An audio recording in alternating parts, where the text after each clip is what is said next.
Magandang hapon at para sa magiging lagay ng panahon ngayong araw ng Huwebes, February 16, 2023. Makikita natin sa ating satellite imagery itong mga kaulapan na dala pa rin ng amihan na nakakapekto ngayon dito sa Luzon at Visayas. Asahan pa rin natin ang makulimlim na panahon na may mga pagulan sa silangang bahagi ng Luzon kasama na ang silangang bahagi ng Visayas.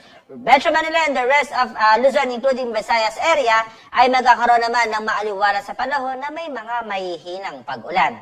Sa ngayon, meron pa rin tayo binabantayang sama ng panahon. Unahin natin itong nasa loob ng ating area of responsibility at huling namataan sa layong 1,050 kilometers silangan ng southeastern Mindanao. Gayun din naman, patuloy natin binabantayan sa pagsama ng panahon sa labas ng area of responsibility at huling namataan sa layong 1,165 kilometers silangan naman ng northeastern Mindanao. Base sa ating forecast analysis, nakikita natin na possible na mag-merge o magsanib ang mga kaulapan na nasabing low pressure area at babantayan natin ang pagkilos ito sa mga susunod na araw, especially this coming weekend. Ay possible na magpaulan ito dito sa northeastern Mindanao, eastern Visayas at Bicol region area. Kaya ngayon pa lamang pinapayuhan natin ating mga kababayan, especially dyan sa silangang bahagi ng Luzon at Visayas and dito sa main northeastern Mindanao ng paghandaan ang mga activities dahil nga sa napipintong mga epekto ng mga pag-ulan na dala nitong sama ng panahon na posibleng lumapit dito sa ating bansa ngayong darating na weekend. At para naman sa magiging lagay ng panahon bukas dito sa Luzon area, patuloy pa rin ang makulimlim na panahon na may mga pagulan dala ng amihan dito sa silangang bahagi ng Luzon. Dito naman sa nalalabing bahagi ng Luzon including Metro Manila area, asahan naman ang maaliwalas sa panahon na may kasamang mahihinang pag-ulan.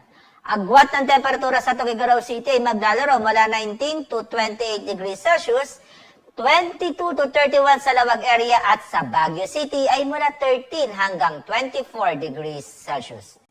Diyan naman sa mga kababayan natin sa Legazpi area, ang agwat ng temperatura bukas ay mula 23 hanggang 27 degrees Celsius, 24 to 30 sa Puerto Princesa, gayon din sa Calayan Island, samantalang sa Tagaytay City naman ay mula 19 hanggang 29 degrees Celsius. At dito sa Metro Manila, ang agwat ng temperatura bukas ay mula 22 hanggang 30 degrees Celsius. Sa mga kababayan naman natin dyan sa Kabisayan at Mindanao, asahan pa rin ang makulimlim na panahon na may kalat-kalat na pag-ulan at pagulog sa buong Mindanao. Epekto yan ng trough or extension nitong low pressure area na ating binabantayan. Samantalang ang Visayas naman ay magkakaroon naman ng maaliwalas sa panahon na may mga kasamang mahihinang pag-ulan. Epekto naman yan ng ating amihan. Agwat ng temperatura dyan sa Tacloban City bukas ay mula 23 hanggang 29 degrees Celsius, 24 to 29 sa Metro Cebu area at sa Iloilo City ay mula 23 hanggang 29 degrees Celsius.